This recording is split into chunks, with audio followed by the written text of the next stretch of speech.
So we're on to question 8. Now, question 8 is a financial maths question. It's a very different type of question to a lot of the other questions in the paper. John and Mary have decided to start saving to buy a house. Mary's parents offered to give them 10,000 euros now, or to give it to them in a few years' time when they purchase the house. So very generous of Mary's parents. They are thinking about what they should do. Explain why they should take the money now, referring to the concept of the present value in your answer. The present value is a concept that an amount of money today is worth more than the same amount of money in the future. In other words, money received in the future is not worth as much as an equal amount received today. Therefore, 10,000 euros now is worth more than 10,000 euros in a few years' time. You could refer in your answer, it was worth 5 marks. So something like that is worth 5 marks. There's not a definite, 100% definition of how you should explain this. Even if you give an example, 20 years ago, Freddo bars cost 20 cents. Now they cost 40 cents. So 2 euros could have bought you 10 Freddo bars in 2004. Whereas in 2024, I know we're going into the future a bit there, but it'll only buy you, what do we say? It was 5, isn't it? I think I have my numbers right there. But you can see, obviously, you're going to get less Freddos for your money. And that's what happens, that over time, the value of money decreases because the price of goods and services increase. If the rate of inflation in the economy averages at 8% per annum over the next 3 years, what is the present value of gift of 10,000 euros that John and Mary would receive in 3 years' time, correct to the nearest cent? So, as is often the way with these questions, there are 4 variables in the question. You're given 3 and you look for 1. So in our case here, we have the future value, F, that's the 10,000 euros. We have the interest rate, which is 8%, or the inflation rate. They're interchangeable, of 8%, but we always use it as a decimal, so 0.08. And time is 3 years. So this is our compound interest formula, but it can be manipulated to give you your present value formula, which is the one that we want to use here. F is equal to 1 plus I to the power of t. P is equal to F divided by 1 plus I to the power of t. We fill in our variables and we get P. We know that we want to correct to the nearest cent, which is often the case in financial maths. So P is equal to 7,938.32. So 7,938 euros and 32 cents. That's 10 marks. And the inflation rate in the economy is around 8% at the moment. So you can see that if you got 10,000 euros in 3 years' time, if the inflation rate stayed at around that, it'd only be worth around 8,000 euros in today's money. They find an investment which pays 8% annual equivalent rate, AER, for regular savings. What is the equivalent monthly compound interest rate as an 8% AER? Give your answer correct to 4 decimal places. As my students know, I call this key skill 1 of financial maths. And that's because it's nearly always comes up when a financial maths question comes up, because it's a building block. You use this in a later part of the question. So we're going back to the compound interest formula. F is equal to P times 1 plus I to the power of t. And what I say is, well, 1 euro.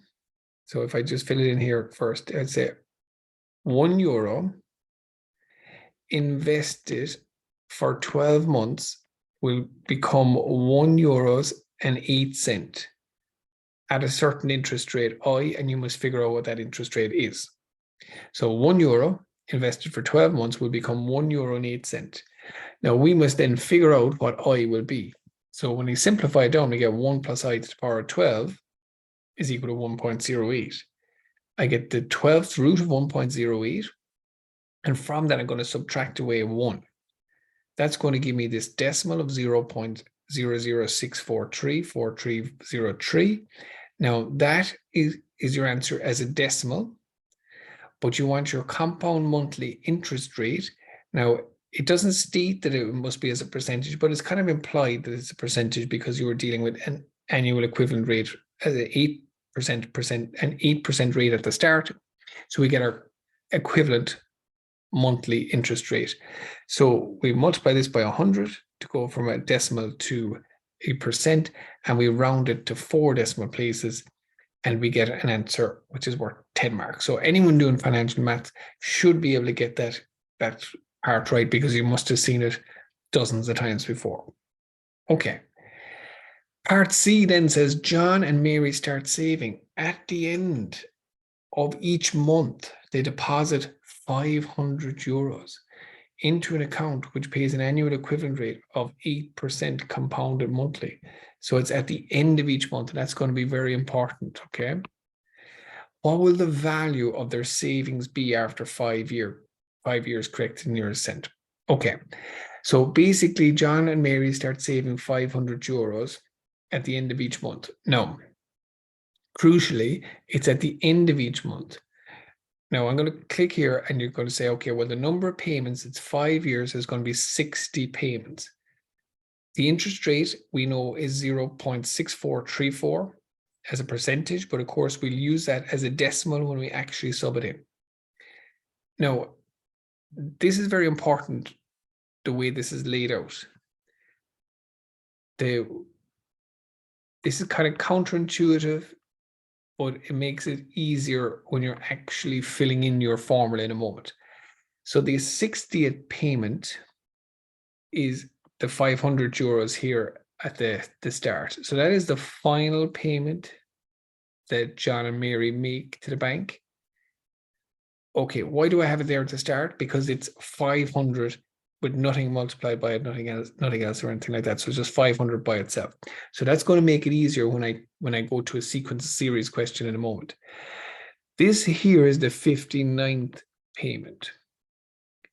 Now, a couple of things that are important here. The 60th payment earned no interest. The 60th payment was made on like the 31st of December, or the very last day of the month of at the end of their 5 years of savings. So it earned no interest. So 500 euros goes in, 500 euros goes out for that payment. But the 59th payment, which would have been like on 30th of November, I'm assuming here they start saving on the 1st of January, but whenever it is, like the 59th payment will earn 1 month's interest. Now, you got to remember that the interest is always used as a decimal within the formula.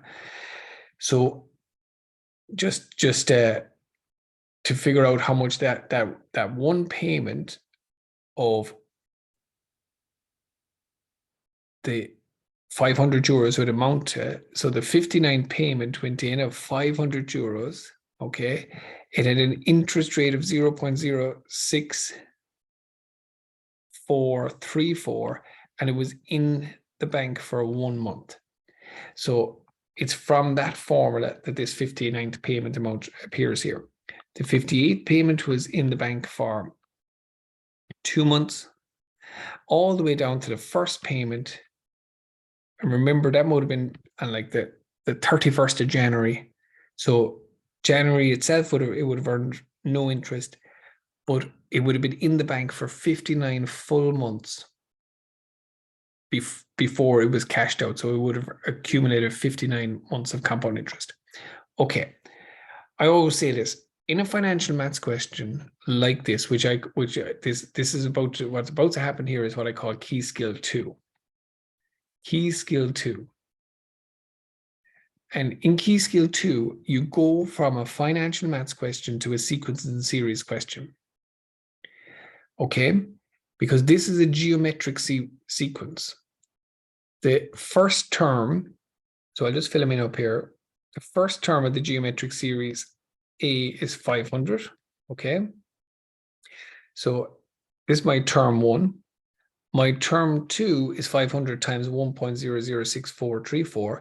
So my common ratio is going to be the 1.006434. And then how many payments are there? Well, sometimes people mistakenly say there's 59, but of course there's actually 60. So there's 60 terms in this sequence. So n is going to be equal to 60.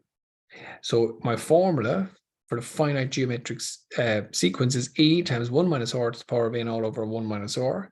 So we get 500 times 1 minus 1.006434 to the power of 60 all over 1 minus 1.006434. So they save 500 euros a month for 3 years at an annual equivalent rate of 8%. And what do they have? Well, they have 36,472.29 to the nearest cent. That's another 10 marks in the bag. We're on to our final question, part D. John and Mary are also trying to purchase a car. They wish to have 5,000 in their savings account to make this purchase in 3 years' time.